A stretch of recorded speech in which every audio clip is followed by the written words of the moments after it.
जो वातावरण बदला हुआ है गाय के मांस को लेकर के और गौ तस्करी को लेकर के, बीते हुए दिनों में हमने देखा है कि छत्तीसगढ़ में बहुत सारे विभिन्न प्रकार के लड़ाई और झगड़ा बातें उत्पन्न हुई है। सतनामी समाज के लोगों को मारा गया, ईसाई समाज के लोगों को मारा गया, मुस्लिम समाज के लोगों को मारा गया। मात्र एक ही मुद्दा था कि उन्होंने गाँव का तस्करी कर रहा था। अब गाय का तस्करी कर रहे थे तो क्यों कर रहे थे, किस लिए कर रहे थे, कैसे कर रहे थे, इसका कोई जांच का विषय नहीं बना और न किसी प्रकार का जांच हुआ पुलिस प्रशासन के द्वारा, शासन प्रशासन के द्वारा। मतलब आपका कहना ये है कि राजनीतिक मुद्दा है गाय? गाय एक राजनीतिक मुद्दा शुरू से रहा है। आज देखिए 2014 से लेकर अब तक भारतीय जनता पार्टी की सरकार है, माननीय प्रधानमंत्री है मोदी जी और माननीय गृह मंत्री है अमित शाह जी, और देश में लगभग पूरे 22 राज्य में भारतीय जनता पार्टी का सरकार है। उसके बावजूद गाय को आज यदि रक्षा नहीं मिल पा रहा है, सुरक्षा नहीं मिल पा रहा है, तो आप गाय पे राजनीति करना बंद कर दो। और एक ही बात है, जिस प्रकार से शेर को राष्ट्र, जैसे कि मोर को हम लोग कहते हैं राष्ट्र पक्षी कहते हैं ना, तो मोर को राष्ट्र पक्षी कहते हैं। और एक बार ऐसे आपने देखा होगा कि बीते हुए समय में सलमान खान का एक काला हिरन वाला केस बहुत चला और उसमें उसको सजा भी पड़ी। तो क्यों ना हम राष्ट्रीय माता बना दे भाई, गाय को राष्ट्र माता बना देंगे तो किसी का हिम्मत नहीं होगा, एकदम कड़ा कानून होगा। जिस प्रकार से जबरदस्ती धर्मांतरण के नाम में हम ईसाई समाज के ऊपर एक कानून। समस्त को प्रभु जीशुंकर बहुमूल्य नाम रे आंतरिक नमस्कार। ख्रीष्टरे प्रिय भाई एवं भौणी माने, गाई को राष्ट्रीय पशु बोले घोषणा करा जिवो कि? आज मुख्य विषय होचे गाई को राष्ट्रीय पशु बोले घोषणा करा जिवो कि? कारण ए पर्यंत भारतर राष्ट्रीय पशु होचे बेंगल टाइगर, राष्ट्रीय पक्षी होचे मयूर, राष्ट्रीय खेल होचे हॉकी। तेबे जो राष्ट्रीय पशु जो बाघ रही, बाघ को बदले दे कि राष्ट्रीय पशु गाई हो कि? कहीं प्रश्न मु कहीं उठाऊे तार मध्य कारण अच्छे। देखो प्रिय बंधुगण, ख्रीस्टियन विरोधी माने आम मान उपरे धर्म परिवर्तन आरोप तो लगाते लगाते जे तुम्हें माने सब टंका दे कि धर्म परिवर्तन कर दौच, चाउल बस्ता दे कि धर्म परिवर्तन कर दौच, किंतु एमानकर दम नहीं। एमाने प्रमाण करदेवे जे चाउल बस्ता दे कि धर्म परिवर्तन होची बोले। एटा छाड़तु, एटा तो बहुत पुराना विषय। हाँ, ये आउ गोटे विषय मध्य कौन करते, से आरोप लगाते। सेटा कौन आप जानते जे ख्रीस्टियन लोक माने गो हत्या करते, ख्रीस्टियन लोक माने गो हत्या करके गाई मांस खाते, ख्रीस्टियन माने गो चालन करते। केवल ख्रीस्टियन नुहे, से माने मुसलमान भाई भौणी मानक भी जोड़ी दियंती एमान भितर जे देख एमाने समस्ते ख्रीस्टियन मुसलमान माने आमर गो माता को काटिकी खाई दौरान, काटिकी गो चालान कर दौरान। आउ प्रिय बंधुगण, जिते बड़े पश्चिम बंगरे जिते बड़े बीजेपी जितिला, से समय सेठाकर मुसलमान माने से माने गाई किनिबानी मते संपूर्ण मना करदेले। किंतु गाई बिकिला बाला माने होचंदी सनातनी माने पश्चिम बंगरे, गाई को चालान करिवा वाला होचंदी बीजेपी सरकार निजे। गो चालान रे केते द्वितीय कि तृतीय स्थान रे अछि भारत गो चालान। ताको गो चालान करूछि किए?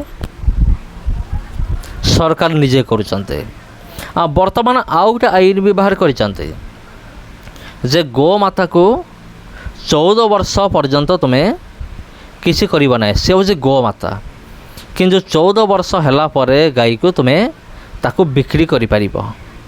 तबे देखंतु प्रिय बंधुगण, एठी गो चालान करूछि किए, गाई खाउछि किए? जो ख्रीस्टियन विरोधी माने ख्रीस्टियन मान को ऊपर मुसलमान मान को ऊपर दोष दियंती जे माने समस्ते गो चालान करूचंते। सही ख्रीस्टियन विरोधी मानकर अंधभक्त मानकर बोपा जे बीजेपी से निजे गो चालान करुचे। से मुसलमान भाई माने से माने मझिरे गोटे रैली बाहर करते जे गाई को राष्ट्र पशु बोले घोषणा करा जाओ। गाई कौन हम राष्ट्रीय पशु हम, राष्ट्रीय पशु भाव से गाई को घोषणा करा जाओ। जेहेतु से गोटे विषय आउ गोटे घोषणा कले ଏ ଯେଉଁ ଗୋମାତା ଆଉ ୟା ଉପରେ ଅନେକ ଆମର ହିନ୍ଦୁ ଭାଇ ଭଉଣୀମାନଙ୍କର ଆସ୍ଥା ରହିଛି।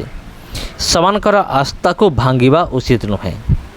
ଯଦି ଆମେମାନେ ଗୋ ହତ୍ୟା କରୁ ତେବେ ଏମାନେ କ'ଣ କରିବେ, ଆମ ଉପରେ ଓଲଟା ଦୋଷ ଲଦି ଦେବେ, ନିଜେ ଗୋ ଚାଲାଣ କରିବେ କିନ୍ତୁ ଆମ ଉପରେ ଦୋଷ ଲଦିବେ ଯେ ଏମାନେ କ'ଣ କରୁଛନ୍ତି, ଏମାନେ ଗୋ ଚାଲାଣ କରୁଛନ୍ତି, ଏମାନେ ଗାଈ ହତ୍ୟା କରୁଛନ୍ତି।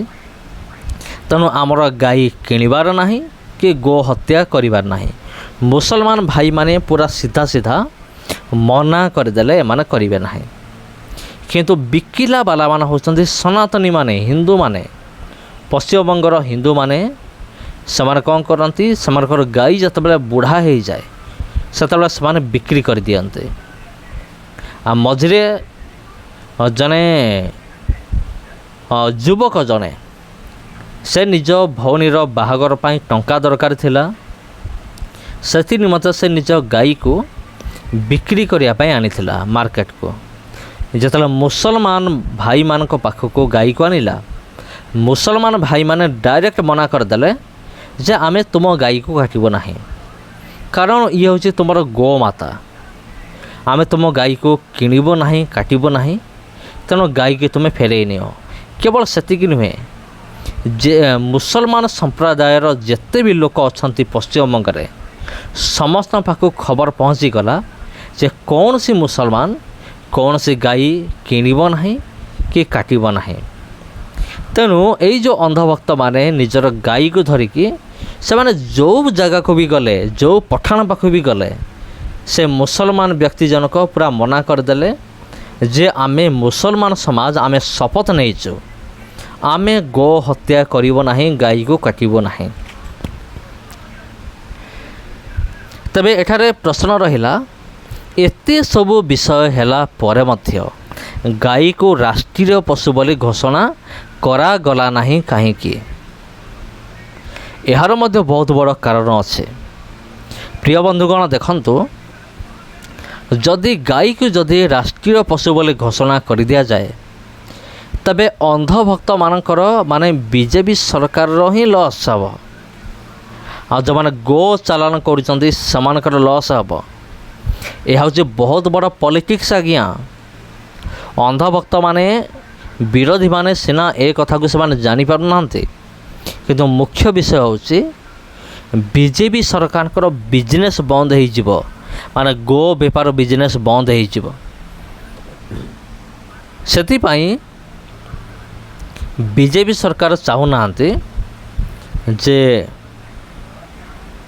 ଗାଈକୁ ରାଷ୍ଟ୍ରୀୟ ପଶୁ ବୋଲି ଘୋଷଣା କରାଯାଉ।